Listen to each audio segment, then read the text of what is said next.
നമസ്കാരം. കാര്യമായ ഒരു ചർച്ചയോ ഇഴകേറിയുള്ള പരിശോധനയോ കൂടാതെ കേവലം പാർലമെന്റിലെ ഭൂരിപക്ഷത്തിന്റെ തിണ്ണമെടുക്കിൽ തിടുക്കപ്പെട്ട് ചുട്ടെടുത്ത് ഇന്നു മുതൽ പ്രാബല്യത്തിൽ വന്ന 3 പുതിയ ക്രിമിനൽ നിയമങ്ങൾക്കെതിരെ ആഞ്ഞടിച്ച് രംഗത്ത് വന്നിരിക്കുകയാണ് മുതിർന്ന കോൺഗ്രസ് നേതാവും മുൻ ആഭ്യന്തരമന്ത്രിയും സുപ്രീം കോടതിയിലെ മുതിർന്ന അഭിഭാഷകനുമായ പി ചിദംബരം. മതിയായ ചർച്ചകളില്ലാതെ നടപ്പാക്കുന്ന നിയമങ്ങൾ ക്രിമിനൽ നീതിന്യായ വ്യവസ്ഥയെ താറുമാറാക്കുമെന്നും നിലവിലുള്ള നിയമങ്ങൾക്കെതിരെയുള്ള ബുൾഡോസർ പ്രയോഗമാണെന്നും ചിദംബരം ആഞ്ഞടിച്ചു. ഭരണഘടനയ്ക്കും ക്രിമിനൽ നിയമത്തിന്റെ ആധുനിക തത്വങ്ങൾക്കും അനുസൃതമായി 3 നിയമങ്ങളിലും കൂടുതൽ മാറ്റങ്ങൾ വരുത്തേണ്ടതുണ്ടെന്നും അദ്ദേഹം ചൂണ്ടിക്കാട്ടി.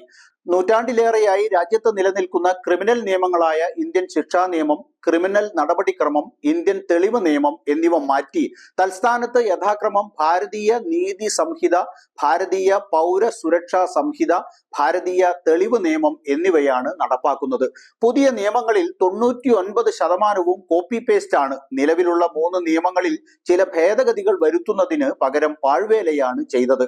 നിരവധി പിന്തിരിപ്പൻ വ്യവസ്ഥകളാണ് ഇതിലുള്ളത്. ചിലത് പ്രഥമ ദൃഷ്ട്യാ ഭരണഘടനാ വിരുദ്ധമാണ്. അതേസമയം പുതിയ നിയമങ്ങളിൽ ചില നല്ല കാര്യങ്ങളുണ്ട്. ഞങ്ങൾ അവയെ സ്വാഗതം ചെയ്തിട്ടുമുണ്ട്. അത് നിയമ ഭേദഗതികളായി കൊണ്ടുവരാവുന്നതേയുള്ളൂ എന്ന് തന്റെ എക്സ് പോസ്റ്റിൽ ചിദംബരം കുറിച്ചു. സ്റ്റാൻഡിംഗ് കമ്മിറ്റി അംഗങ്ങളായ എംപിമാർ വ്യവസ്ഥകൾ പരിശോധിച്ച് 3 ബില്ലുകളെ കുറിച്ചും വിശദമായ വിയോജനക്കുറിപ്പുകൾ എഴുതിയിരുന്നു. എന്നാൽ ഇതിലെ വിമർശനങ്ങളൊന്നും സർക്കാർ തള്ളുകയോ മറുപടി പറയുകയോ ചെയ്തില്ല. പാർലമെന്റിൽ ഗൗരവമാർന്ന ചർച്ച പോലും നടന്നില്ലെന്നും ചിദംബരം കുറ്റപ്പെടുത്തി. പുതിയ 3 നിയമങ്ങളിലെ ഗുരുതരമായ പോരായ്മകൾ നിയമപണ്ഡിതരും ബാർ അസോസിയേഷനുകളും ജഡ്ജിമാരും അഭിഭാഷകരും നിരവധി ലേഖനങ്ങളിലും സെമിനാറുകളിലും ചൂണ്ടിക്കാട്ടിയിരുന്നു. എന്നാൽ സർക്കാർ ഇത്തരം പ്രശ്നങ്ങളോട് പ്രതികരിച്ചിട്ടില്ല. കോടതികളിൽ നിരവധി പ്രതിസന്ധിയാണ് ഈ നിയമങ്ങൾ സൃഷ്ടിക്കുക. ഭരണഘടനയ്ക്കും ക്രിമിനൽ നിയമത്തിന്റെ ആധുനിക തത്വങ്ങൾക്കും അനുസൃതമായി 3 നിയമങ്ങളിലും കൂടുതൽ മാറ്റങ്ങൾ വരുത്തണമെന്നും അദ്ദേഹം ആവശ്യപ്പെട്ടു. രാജ്യത്ത് ഇതുവരെ ഉണ്ടായിരുന്ന 3 ക്രിമിനൽ നിയമങ്ങളും അതിലെ ഓരോ വ്യവസ്ഥകളും സുപ്രീം കോടതി കാലങ്ങളായി ഇഴകേറി വ്യാഖ്യാനിച്ചതിനാൽ സാധാരണക്കാർക്ക് ക്രിമിനൽ നിയമവ്യവസ്ഥ സംബന്ധിച്ച് സംശയങ്ങൾക്കിടയില്ലായിരുന്നു.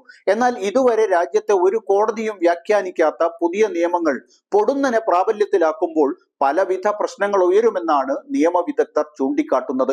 പുതിയ വകുപ്പുകൾ പ്രകാരം ചുമത്തുന്ന കേസുകളിൽ ആദ്യമായി അറസ്റ്റിലായി ക്രിമിനൽ നടപടികൾ നേരിടുന്നവർക്ക് പുതിയ നിയമങ്ങളിലെ കോടതി വ്യാഖ്യാനം സംബന്ധിച്ച സൂചനയോ ധാരണയോ ലഭിക്കില്ല. അഭിഭാഷകർക്ക് പോലും കോടതി എങ്ങനെ ഇവ വ്യാഖ്യാനിക്കുമെന്ന് പറയാനാകില്ല.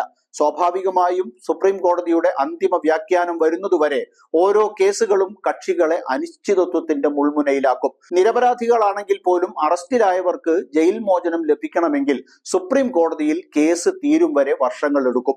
ഇത്തരത്തിൽ സാധാരണ ജനങ്ങൾക്ക് പോലും വൻ പ്രതിസന്ധി തീർത്തേക്കാവുന്ന നിയമങ്ങൾ നടപ്പാക്കുന്നതിനെതിരെ സുപ്രീം കോടതി എന്ത് സമീപനം സ്വീകരിക്കുമെന്ന് കാത്തിരുന്നു കാണാം.